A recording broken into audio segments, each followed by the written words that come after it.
Gravity से ही related होता है आपका लिफ्ट का क्वेश्चन, इसी से रिलेटेड होता है वेट एंड मास का क्वेश्चन, और फिर इसके बाद आ जाता है आपका एसएचएम, सिंपल हार्मोनिक मोशन। बहुत मस्त चैप्टर है ये, बहुत मस्त। फिजिक्स बहुत बेहतरीन सब्जेक्ट है, बशर्ते आपको समझ में आना चाहिए। कोई दिक्कत है? ये दूसरे बैच वाला सब ना पूरा डिस्टर्ब करके रख देता है।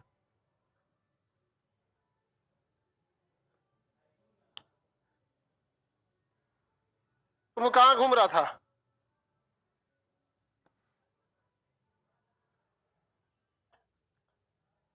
कहाँ जा रहा है ये? इधर कहाँ सीट है इसका?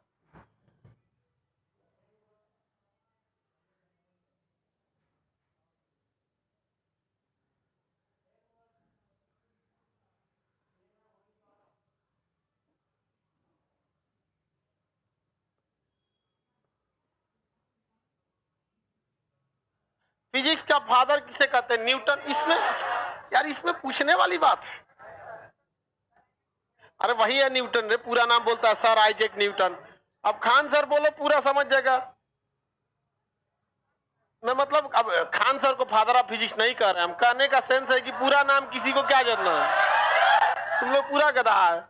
ग्रेविटी, ग्रेविटी गुरुत्व, अरे समझ जाना इतने पे। गुरुत्वाकर्षण, ये हमेशा दो वस्तुओं के बीच में लगता है गुरुत्वाकर्षण बल। गुरुत्वाकर्षण बल जो होता है, बाबू हल्ला नहीं कर रहे हो गैला, कहीं जाओगे बाहर। ग्रेविटेशनल फोर्स जो होता है, इसकी खोज न्यूटन ने किया था। इसका फॉर्मूला होता है capital G m1 m2 by R square. यह फॉर्मूला सिद्ध करके आपको नहीं दिखाया जाएगा। यह एक संरक्षी बल है। संरक्षी बल उसे कहते हैं जो जो मार्ग पर डिपेंड नहीं करता है, रास्ते पर डिपेंड नहीं करता है। क्या गुरुत्वाकर्षण रास्ते पर डिपेंड करता है? डिपेंड ही नहीं करता। इलेक्ट्रिसिटी रास्ते पर डिपेंड करती है, मैग्नेट रास्ते पर डिपेंड करता है नहीं। कैसनो रास्ता रहेगा, इलेक्ट्रिक है तो मारेगा, कैसा कुछ है, मैग्नेट है तो मारेगा, अपना झटका देगा। कैसा भी रहिए, अंतरिक्ष रहिए, कुछ भी रहिए, आपका है तो फिर गुरुत्वाकर्षण लगेगा। तो वैसा बल जो मतलब मार्ग पर निर्भर नहीं करता है, संरक्षी कहलाता है। इसका एक ट्रिक समझिएगा, अगर नीचे आर स्क्वायर है तो संरक्षीय रहता है। इसका एक शॉर्टकट ट्रिक होता है, वो आगे पढ़ना होगा, इस पे पूरा डिटेल पढ़ाएंगे संरक्षी बल पे। अभी तो हम लोग गुरुत्वाकर्षण बल पढ़ रहे हैं। मेन फोकस किस पे रखिए? गुरुत्वाकर्षण बल। गुरुत्वाकर्षण बल का फॉर्मूला क्या होता है? F बराबर G m1 m2 by R S, G m1 m2 by R square होता है। तो यहाँ पर m1 जो होता है किसी एक वस्तु का द्रव्यमान है, और m2 जो है वो दूसरे किसी वस्तु का द्रव्यमान है, और r जो इनके बीच की दूरी है, r इनके बीच की दूरी है। बताइए, अगर आपसे क्वेश्चन पूछे तो क्या गुरुत्वाकर्षण बल का मान द्रव्यमान पे डिपेंड करेगा? करेगा। क्या गुरुत्वाकर्षण का बल दूसरे वस्तु के द्रव्यमान पर करेगा? क्या उनके बीच की दूरी पे करेगा? और कैपिटल जी कुछ चेंज नहीं है, ये एक कांस्टेंट वैल्यू है। कौन सी वैल्यू है? कांस्टेंट वैल्यू है। जैसे पाई का वैल्यू 22/7 या 3.1, पता है कि नहीं होता? जब किसी भी चीज की वैल्यू जो है, कुछ चीज है जिनकी वैल्यू पहले से क्या है? फिक्स है। जैसे आप जी क्या लेते हैं? स्मॉल जी 9.8। उसी तरह से यहाँ कैपिटल जी की वैल्यू फिक्स होती है 6.67 इंटू 10⁻⁻11। इसका मात्रक हो जाएगा ऐसे, देखिए मात्रक कैसे निकालेंगे, अल्लाह नहीं करो, ध्यान से देखो। मात्रक निकालना है किसका? जी का। तो जी को इधर छोड़िए, बाकी सबको उधर भेजिए। तो उधर भेजेंगे तो पहले से न्यूटन चाचा बैठल है, बल का मात्रक न्यूटन। आइए मीटर का स्क्वायर है, तो मात्रक इधर जाएगा तो न्यूटन मीटर स्क्वायर। मात्रक क्या हो जाएगा? Newton metre square. और ये ऊपर गुणा है, ये है KG into KG. KG square कहाँ चला जाएगा? नीचे। तो न्यूटन मीटर स्क्वायर बटा केजी स्क्वायर। अगर नहीं निकाल सकते हैं तो अलग से बैठ के एक को सैयार के खुदरा खुदरी भेजिएगा कि G is equal F is equal to G m1 m2 by R square. Formula लिखेंगे इसका, इसमें गुणा करेंगे तो न्यूटन इंटू दूरी का स्क्वायर, इधर बजेगा G m1 m2 हो गया। समझ में गया? अब इन दोनों को इधर भेजेंगे तो भाग हो जाएगा, F आर स्क्वायर बटा m1 m2। इधर कितना बच गया? G। अब बताइए, बल का मात्रक न्यूटन, दूरी का मात्रक मीटर, स्क्वायर है तो metre, KG into KG, square बराबर किसका मात्रक जी का। तो वही तो यहाँ लिखे हैं न्यूटन मीटर स्क्वायर बटा केजी स्क्वायर। कुछ कैलकुलेशन को तेज कर लिया कीजिए। नहीं समझे, नहीं समझे जी। ये तो बच्चों का चीज है, हमको सबसे फालतू यही चैप्टर लगता है। अब पढ़ाने से पहले भी बताते हैं, जब तक फिजिक्स पढ़ाते हैं तब तक हमको इसको देखना नहीं चाहते हैं सोचो को। जब तक समझाओ नहीं मजा नहीं आता है पढ़ाने में। लगता है जैसे नर्सरी के लड़के को पढ़ा रहे हैं MLT पावर -2। यहाँ क्वेश्चन किस तरह से पूछेगा सुनिए, कहेगा कि कोई दो वस्तु है, क्या दो वस्तु ए या बी, आपको मास नहीं देगा, मास नहीं देगा। क्या जी से रिलेटेड क्वेश्चन पूछेगा? क्या किसी एग्जाम में कोई गधा ये भी क्वेश्चन सेट कर सकता है पाई का मान बताओ? तो जी का मान जब फिक्स है तो कभी पूछेगा? मात्रक पूछ सकता है, जी का मात्रक पूछ सकता है, तो इस फार्मूला से नहीं निकल सकता है? नहीं निकल जाएगा जी। सिंपल है कि नहीं है? अब यहाँ क्वेश्चन बताओ बाबू मेरे और ध्यान से देख के। कहेगा कि दो वस्तु ए और बी के बीच की दूरी को अगर हम क्या कर दे, दो गुना कर दे। कितना गुना कर दे? यानी पहले कुछ था उसमें हमने क्या कर दिया, दो गुना, दो गुना कर दिए। क्या कर दिए? दो गुना कर दिए। तो ये तो सब कुछ पहले से, और दो गुना करेंगे तो इसके नीचे दो का गुणा करना पड़ेगा, और जैसे दो का गुणा करेंगे तो स्क्वायर है पहले से कहेगा आओ आओ आओ आओ, आप तो हम स्क्वायर कर दे तो क्या हो जाएगा 4, और वो नीचे ना है तो इसकी वैल्यू को बढ़ाएगा कि घटाएगा? बताइए, दूरी और बल में सीधा संबंध की उल्टा? उल्टा। और द्रव्यमान और बल में सीधा। एक से तो कोई मतलब ही नहीं है, कहेगा हमको कोई मतलब नहीं, हमारा उड़ा खड़ा खड़े उठा के रख दीजिए 6.67 × 10⁻11। ये तो कहेगा हमको खड़े रख दीजिए कहीं हो, हम बस अपना काम करके चल जाएंगे। तो बताइए, अगर द्रव्यमान बढ़ेगा तो गुरुत्वाकर्षण बल बढ़ेगा, और दूरी बढ़ेगी तो घटेगी, दूरी बढ़ेगी तो घटे। ये एकदम सिंपल सा चीज है कि नहीं है? नहीं समझ में आया? इसी को समझते चलो, आगे जाके इतना टफ होते जाएगा ना ये चीज, धीरे धीरे परेशान हो जाएंगे। कहेगा ध्रुवों पे जी का मान, गुरुत्वाकर्षण पे इसका, विषुवत रेखा पे जी का मान, पृथ्वी घूर्णन करने लगे तो जी का मान, तेज घूमने लगे तब, 17 गुना घूमने लगे तब, ऊंचाई पे जाने पर, सुरंग में जाने पर, ऐसा ऐसा क्वेश्चन पूछता है खचरा। नहीं समझे? पूछता रहता है। आगे देखते हैं हम लोग। अगला मतलब ये हो सकता है 6.67 × 10⁻11। बताइए क्वेश्चन, अगर हम दोनों वस्तुओं के द्रव्यमान को, हम दोनों का नाम नहीं लेते, हम केवल द्रव्यमान कहते हैं। जब कहेंगे केवल द्रव्यमान तो आप समझिएगा कि दोनों का, या अगर मतलब बस यहाँ कूड़ा करना है, अगर द्रव्यमान को हम 10 गुना कर दिए तो बल 10 गुना, 20 गुना कर दिए तो दोनों का 5-5 गुना कर दिए 25 गुना, क्योंकि इसमें भी 5 इसमें भी 5, 5 5 25, और सीधा संबंध है तो 25 गुना। अगर हम दूरी को 5 गुना बढ़ा दिए, 5 5 25, 25 गुना घट जाएगा, 25 गुना घट, 10 गुना बढ़ा दिए 100 गुना घट जाएगा, 10 गुना घटा दिए 100 गुना बढ़ जाएगा। समझ में आया कि नहीं आएगा? पहले ये डिसाइड कीजिए कि कब बढ़ेगा और कब घटेगा, और जब ये पता चल गया कि कब बढ़ेगा कब घटेगा तो ये देखा जाए कितना बढ़ेगा और कितना घटेगा। आर की वैल्यू बढ़ाएंगे, जी का वैल्यू, आर की वैल्यू घटाएंगे, जी का वैल्यू बढ़ेगा। जब भी उल्टा अच्छा हाँ हो वही जी का वैल्यू कभी चेंज नहीं होगा तो फिक्स है। समझ गए? देखिए, जब कभी भी सीधा टांग झांको, सीधे सीधे झांके, जैसे देखिए सीधे झांक रहा है इसे, ऊपरा वाले को तो सीधा संबंध, जहां इसे तिरछा झांके निचवा इसे तो कैसा संबंध? उल्टा। ऐसे निचवा झांके तो उल्टा, तो नीचे झांक रहा है कि नहीं है?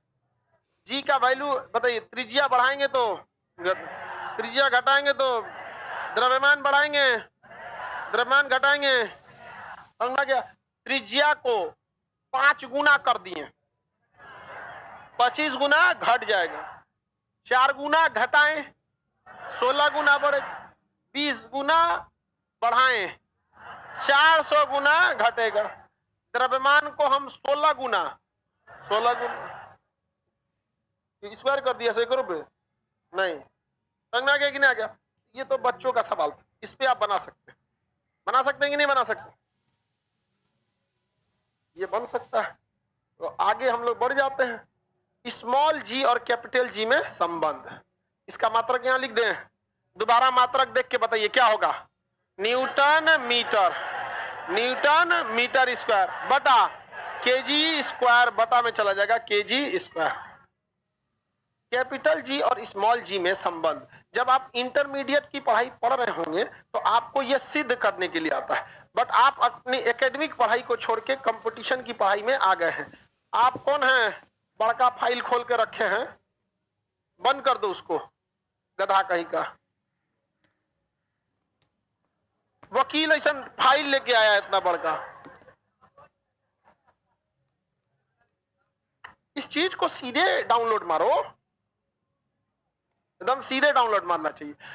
स्मॉल जी और कैपिटल जी में संबंध होता है, स्मॉल जी बराबर कैपिटल जी। बताओ बाबू, कैपिटल जी का वैल्यू कभी भी चेंज हो सकता है, हाँ?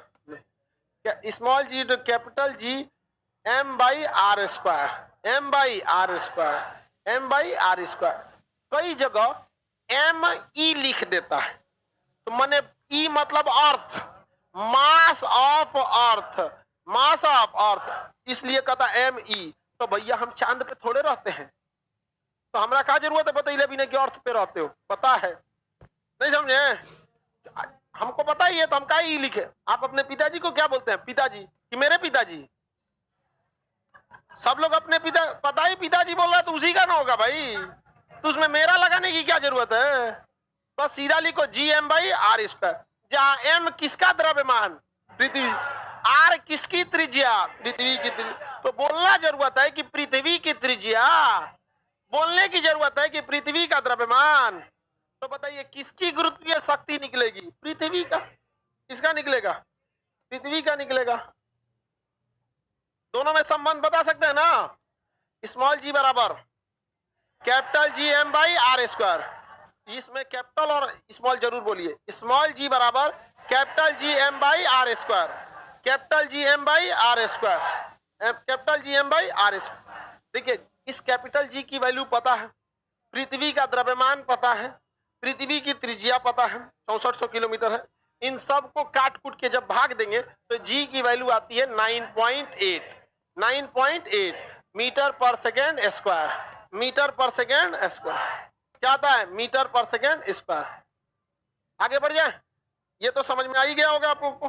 तो कैपिटल जी और स्मॉल जी से संबंध, जैसे हम यहां ऊपर नीचे करके क्वेश्चन पूछे वैसे यहां भी पूछ सकता है कि नहीं पूछ सकता। क्या स्मॉल जी की वैल्यू, देखते चलिए, क्या स्मॉल जी की वैल्यू इस कैपिटल जी पे डिपेंड करेगा।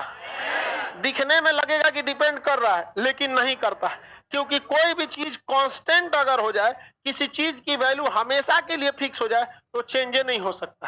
समझ में आ गया कि नहीं आ गया, वो उसको प्रभावित नहीं कर सकता है। जैसे कोई इंसान जिंदा है तो आपको प्रभावित कर सकता है, दोस्त या दुश्मन बन के, मर गया तो क्या मतलब बनता है तुम क्या हो क्या नहीं, भूत बन के भूत वगैरह असली में होते हैं सब, हाँ?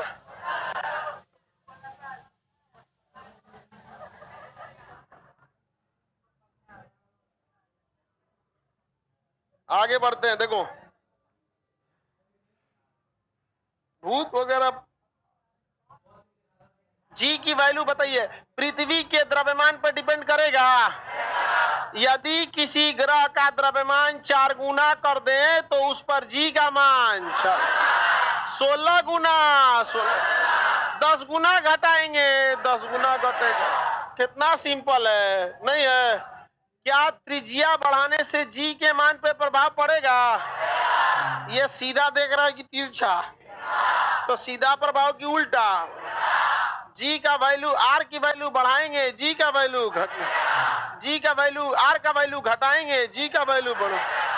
बताइए, दुगुना बढ़ाएंगे 4 गुना घटे, 4 गुना घटाएंगे 16 गुना बढ़े, 5 गुना घटाएंगे 25 गुना बढ़ेगा, 10 गुना बढ़ाएंगे 100 गुना घटेगा। कितना सिंपल है, नहीं समझे? तो पहला होता है गुना में बढ़ाना, दुगुना बढ़ाना, दुगुना घटाना। कभी कभी इतना खचरा होता है एग्जाम वाला, प्रतिशत में बढ़ा देता है, नहीं समझे? कैसे बढ़ा देता है? प्रतिशत में। तो खचराई किया कि नहीं किया? समझ में आ गया कि नहीं? तो हम लोग को कम, हमरा का विद्यार्थी कम खर्च रहा है, वो भी कहेगा कोई दिक्कत नहीं। देखो ध्यान, कभी भी एक चीज ध्यान देखना, जब वो प्रतिशत में वृद्धि देगा ना तो 5% से कम में देगा। 3% की वृद्धि, 4% की वृद्धि, जब कभी भी प्रतिशत में चेंज करे, परसेंटेज में, तो बस उसका क्या कर देना है, दुगना कर देना है। क्या कर देना है? दुगना। प्रतिशत में देगा तो दुगुना कर देना है, वही इसमें अंतर आएगा। और आपको ये तो पता है कि अगर प्रतिशत में वृद्धि करेगा तो ये प्रतिशत में कमी आएगा, और प्रतिशत में कमी करेगा तो प्रतिशत में क्या, अगर देखिए, अगर हम करे थे 2 गुना तो आप स्क्वायर कर रहे थे, लेकिन हम 2% कहेंगे तो आप क्या करेंगे, 2 का गुणा करेंगे। समझ में आ गया कि नहीं? बताइए, 4% की वृद्धि तो 4 दूनी 8, 8% की कमी, 3% की कमी, 6% की वृद्धि। हाँ, स्क्वायर नहीं होगा। जब हम गुना कहेंगे ना, गुना, तब स्क्वायर नहीं, तब स्क्वायर का, जैसे हम कहेंगे 3 गुना वृद्धि, 9 गुना कमी, लेकिन कहेंगे 3% की वृद्धि तो बस 2 से गुणा करें, 6% की कमी। दोनों में अंतर समझ रहे हैं? स्क्वायर कब करना है? जब गुना वृद्धि दे, जब गुना में परिवर्तन करे, 2 गुना, 4 गुना, 5 गुना, 6 गुना। आज जब प्रतिशत में करे तो दोस्त वो खचरई करेगा तो हमारा विद्यार्थी शरीफ बैठल है, तुम खचरई करो, ये भी खचरई करेगा। बताइए ध्यान से, आप लोग भी बताइए, बताइए। 4 गुना वृद्धि, 16 गुना कमी, 4% की वृद्धि, 8% की कमी, 2 गुना त्रिज्या में कमी, 4 गुना 2% कमी, 4%। यहां तो जो बराबर हो गया, नहीं समझ में आ गया? नहीं बराबर हो गया तो कभी कभी लक बाई चांस हो जाता है, क्योंकि ससुरा 2 में 2 का गुणा करेंगे तो उतने होता है, और ससुरा का स्क्वायर करेंगे तो उतने होता है, क्योंकि दोनों में वो अपने आता है। नहीं समझा? अरे 2 में 2 का गुणा करेगा तो अपने आएगा, और 2 में 2 का स्क्वायर करेगा तो भी अपने आएगा। नहीं देखे? और ससुरा को जोड़ेंगे तब वो उतने आएगा। ये बहुत कचरा है, सब में अपने चलाता है। नहीं समझे?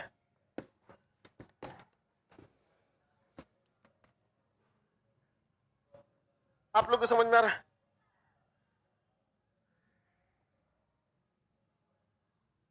बताओ वो लोग, लड़की लोग बस बताएगी। 3 गुना की कमी, 9 गुना की वृद्धि। बहुत समझदार हो गई ये सब। अरे हाँ? प्रतिशत वाला पूछे इस सबको लग रहा है कि नहीं बता पाएगी। तो देखो, 2.5% की कमी, 5% की वृद्धि। देख कितना समझदार हो गई सब। जा, सबसे ज्यादा टेंशन में ना काला वाला है सब।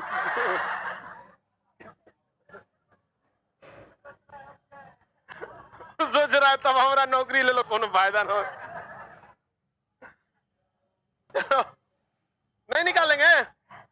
ये चेंजिंग जो होता है ये केवल 5% से कम के मैटर में एप्लीकेबल होता है।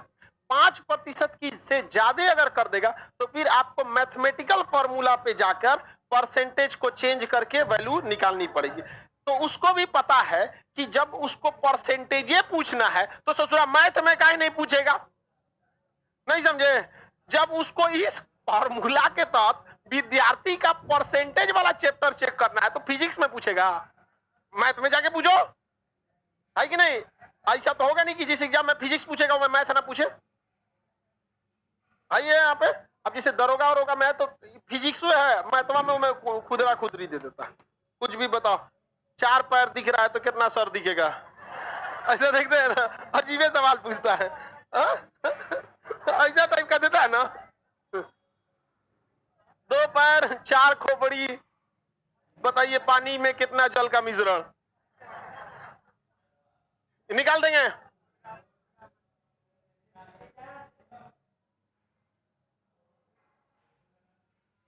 पांच प्रतिशत से ज्यादा पूछेगा तो आपको मैथमेटिकल फॉर्मूला पे बताना पड़ेगा। मैथ पढ़िएगा तो उसमें पता करना पड़ेगा, परसेंटेज चैप्टर में। ठीक है, चलिए अब आगे और पूछते हैं। 3.5% की वृद्धि, 7% की कम। लड़की बताओ, 3.5 गुना।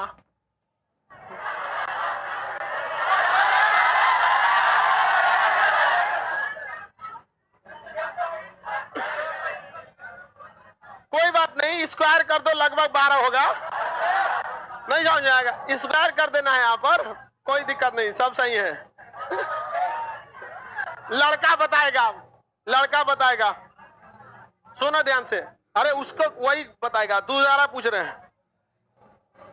त्रिज्या में 4.6 गुना की कमी।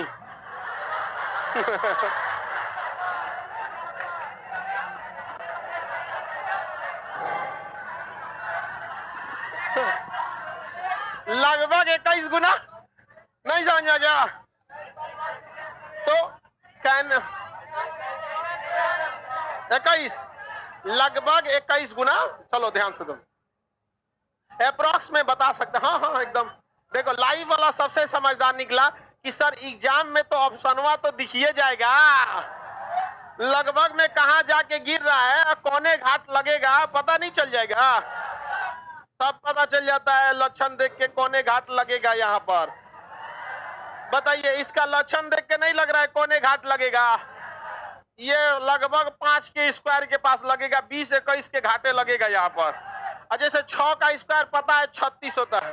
अच्छा, अगर 6.2 देगा लग जाएगा, 38-39 के घाट जाके लग जाएगा। तो ऑप्शनवा देख के नहीं लग जाएगा। बच्चों वाला सवाल पूछता है, समझ में गया। अगर एग्जामिनर खचरा है तो आप लोग डबल खचरा, कचरा का स्क्वायर है। तो 3 केस में क्वेश्चन पूछ सकता है। केस फर्स्ट दे सकता है, केस सेकंड दे सकता है। केस फर्स्ट में परसेंटेज चेंज दे सकता है, परसेंटेज चेंज निकालना सिखाई दिया आप लोगों को। और दूसरा हो सकता है कि मल्टीपल चेंज, ये गुना में वृद्धि, गुना में परिवर्तन, परिवर्तन में दोनों आ जाता है, वृद्धि और घटाव दोनों आ जाता है। अब कभी कभी कहता है घूम के बताता है। घूम के कैसे बताएगा? कहेगा कि ध्रुवों पर जाएंगे, तब पृथ्वी पे कहां जाएंगे? ध्रुवों पर। तो पृथ्वी ध्रुवों पर क्या है? चपटी है। ध्रुवों पर क्या है? चपटी है। ये हो गया रेडियस। ये वाला रेडियस ज्यादा है, ये वाला रेडियस ज्यादा है, और ये वाला रेडियस कम है। तो कहेगा कि ध्रुवों पर जाएंगे तो रेडियस कम होगा, जी का मान ज्यादा होगा। कहेगा कि विषुवत रेखा पर जाएंगे तो रेडियस ज्यादा होगा, रेडियस अगर ज्यादा होगा जी का मान कम होगा। जी का मान नहीं समझे? अब कौन सी पूछेगा? केस 3 यही लिख देते हैं, घूम फिर के। अरे घूम फिर के पूछेगा ना, और कुछ ही पूछेगा। तुझे कहेगा विषुवत रेखा पे जा रहे हैं कि कहीं हो जाओ, तुम कहीं भी जाए। नहीं समझ में आया?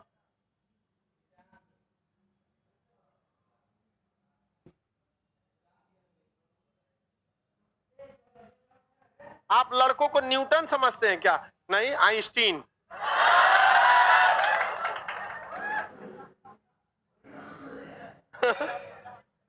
छोटा बना दी तो न्यूटन है तुम लोग। अब तुम अपने को न्यूटन समझो तो कोई क्या मना कर सकता है? लड़की अपने को मैडम क्यूरी समझे तो क्या उसको कोई रोका है? जो समझना है समझो, आगे बढ़े। बताइए, ध्रुवों पर जाने पर घूमे फिरेगा तो दुई जगह घूम फिरेगा ससुरा, और कहीं नहीं घूमता। एक ध्रुव पे घूमेगा। कहाँ घूमेगा? ध्रुव पर। एक तो विषुवत रेखा पर, विषुवत रेखा पर घूमता है। बताओ बाबू, विषुवत रेखा की त्रिज्या क्या होती है? ज्यादा। यहाँ पर आर की वैल्यू क्या होती है? ज्यादा। और ध्रुवों पर आर की वैल्यू कम। हाँ, कम होती है। अगर ध्रुवों की ओर जाएंगे तो त्रिज्या की वैल्यू घटे, त्रिज्या घटने से जी का मान बढ़ेगा। अगर विषुवत रेखा पे जाएंगे तो त्रिज्या बढ़ेगा, त्रिज्या के बढ़ने से जी का मान घटेगा, जी का मान। कोई दिक्कत? कोई दिक्कत नहीं। तो देखिए बाबू, चांद पर जाने से या सुरंग में जाने से वो अलग नियम बनता है, ऊंचाई पर जाने पर और गहराई में जाने पर। अभी हम जो घूम रहे हैं ना, पृथ्वी पे घूम रहे हैं, छोड़ के नहीं जा रहे हैं इसको। अभी वो भी आएगा कि सुरंग के गहराई में क्या होगा, पृथ्वी के ऊंचाई पर क्या होगा, त्रिज्या के बराबर ऊंचाई पर, त्रिज्या के 4 गुना ऊंचाई। आप लगता है इंजीनियरिंग मेडिकल से करके आई, इंटर हाल फिलहाल में हुआ, इंटर करवे नहीं की? अच्छा, बीएससी सेकेंड ईयर, यही से तो खगोल रही है। बीएससी वाला में है ये फिजिक्स का, बीएससी में फिजिक्स तो है ही है, वहां पे फिजिक्स में जो ऑनर्स होगा, बिहार में एक ऑनर्स होता है ना, सब होम साइंस थोड़े लेगा भाई। देखो बाबू ध्यान से, यहाँ पे क्वेश्चन आता है, ये एक जेन्युइन क्वेश्चन, और ये आपसे पूछेगा भी कि चंद्रमा पर क्या होगा, ये क्या होगा, बट वो आगे आएगा। अभी घूर्णन पे पूछेगा, तेज घूमेगा तब, धीमा घूमेगा तब, रुक जाएगा तब, रुक जाएगा तो गिर जाएगा नीचे। ये जी समझ में आ गया? अब आपके सामने 2 गो जी है, एक ये जी, एक वो जी।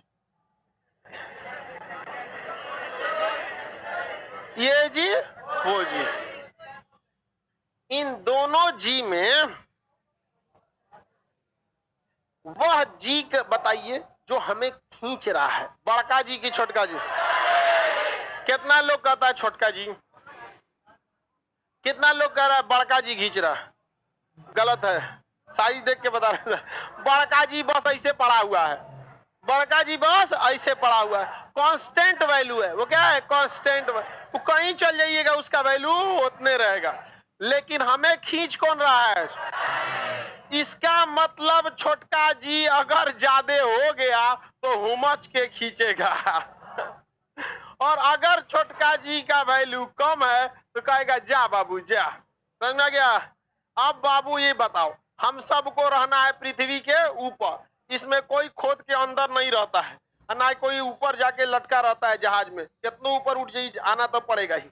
ये बताइए, अगर हम ध्रुव पर जाएंगे तो ध्रुवों पर त्रिज्या कम, और त्रिज्या कम तो जी का मान ज्यादा, हुआ पृथ्वी हुमच के खींचेगी हम लोग को। समझ में आ गया कि नहीं आ गया?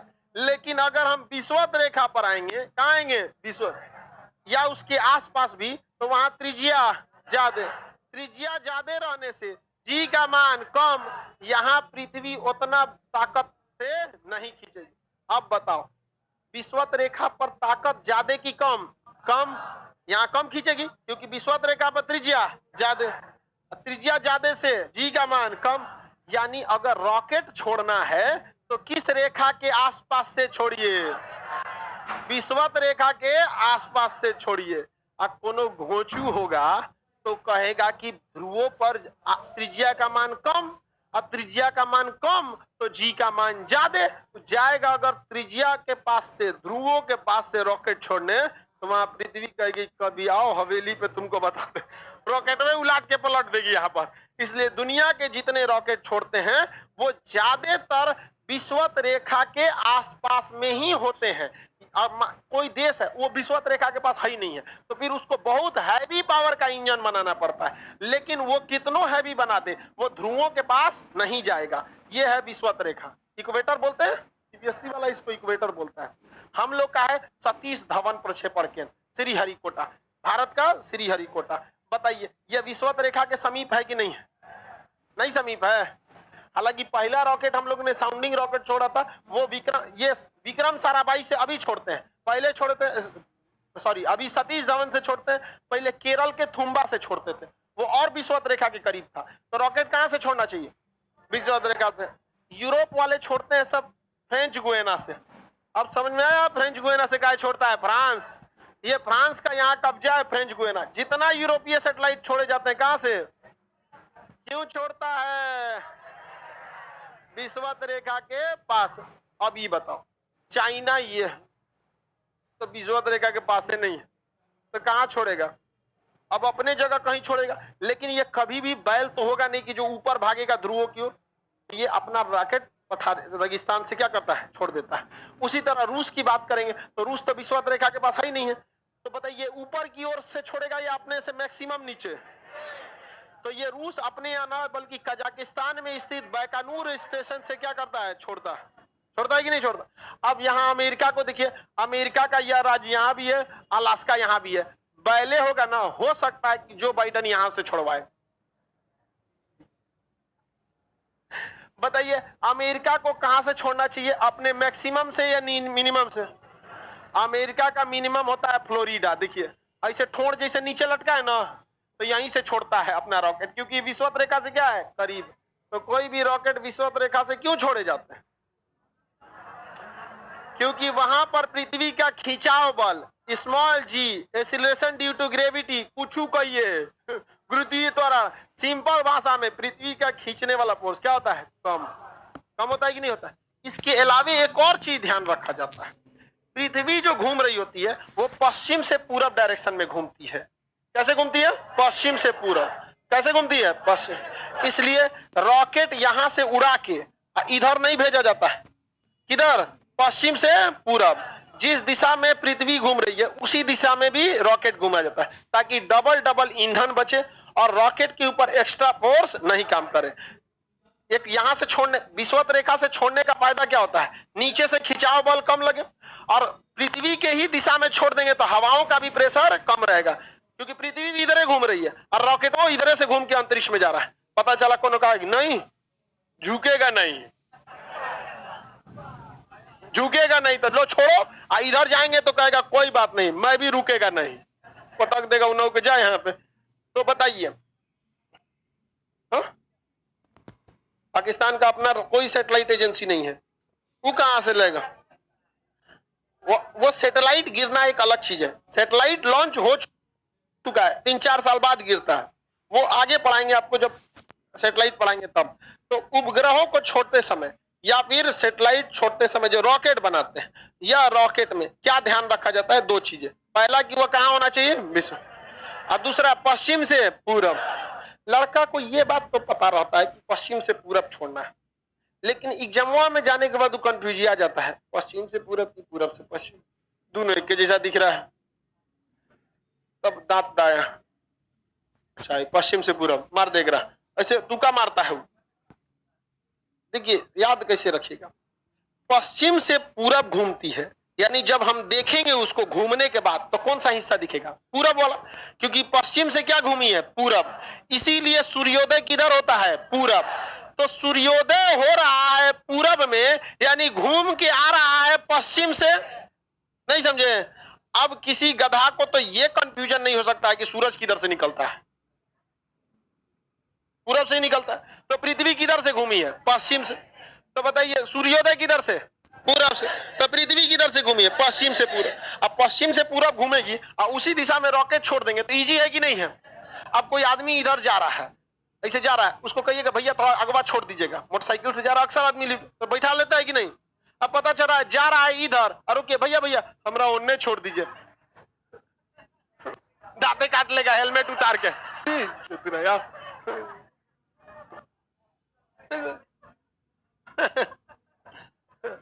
अरे एक बार हमारे साथ ऐसा हुआ था, इसलिए तुमको ये एग्जांपल दे रहे हैं। हम जा रहे थे इस डायरेक्शन में, एक आदमी हाथ दिए कि इन्हें छोड़ दो, हम कहीं याद देख, सबसे बड़ा दांते नहीं काटे रहे, सबसे बड़ा क्या था, अगर वो सुनसान सड़क रहती तो समझ में आता, उधर से भी लोग जा रहे हैं इधर से भी जा रहे हैं, ये अपना चाय पी रहा तो रोकवा दिया, छोड़ दिया, हमको बैठ गया, हमको तो इधर जाना था, कारण हमें इधर जाना था, हम ओकरा लेते गए उधर। बाद में बेचारा बूढ़ा था तो घुमा के लाए, छोड़ दिए वहां पर। उनको हम समझेबो किए कि बाबा आप गुरुत्वाकर्षण से नहीं समझ रहे हैं, हमको इधर जाना है, सुनसान सड़क रहती, कोई नहीं मिल रहा है तो एक समझ में आता, उधर भी गाड़ियां जा ही रही हैं, बहुत सारा गाड़ी उधर दीजिए, तो हम देखे नहीं ना कि आप आए किधर से। चलो भाई घुमा के छोड़ देते हैं, लेकिन इस तरह से कहीं लिफ्ट मांगा जाता है, और मुझे बुजुर्ग थे तो हम कुछ नहीं बोले, अगर जवान रहता ना तो पीटवो करते हैं। तो हमेशा लिफ्ट मांगिए उस डायरेक्शन में जिस डायरेक्शन में है, हमेशा डायरेक्शन मैच कीजिए। जैसे मान के चलिए आप लोग ग्रुप डी वाले हैं तो ग्रुप डी वाले से लिफ्ट मांगिए, नहीं समझे? तब सुटेबल रहेगा। आगे बढ़ जाए तो बताइए गुरुत्वाकर्षण सब समझ में आ गया कि नहीं आ गया? क्या हो गया जी इसको? ले उसका भी तबीयत खराब। चलो अब आगे सुनो बाबू ध्यान से, अब इतना ही रहने देते हैं। आप अगला क्लास हम लोग करेंगे होली के बाद 22 मार्च को। कितने मार्च को? आप सब लोगों को हैप्पी होली। सब लोगों को हैप्पी होली। लड़की का तबीयत खराब हो गया, उनको निकल जाने दीजिए।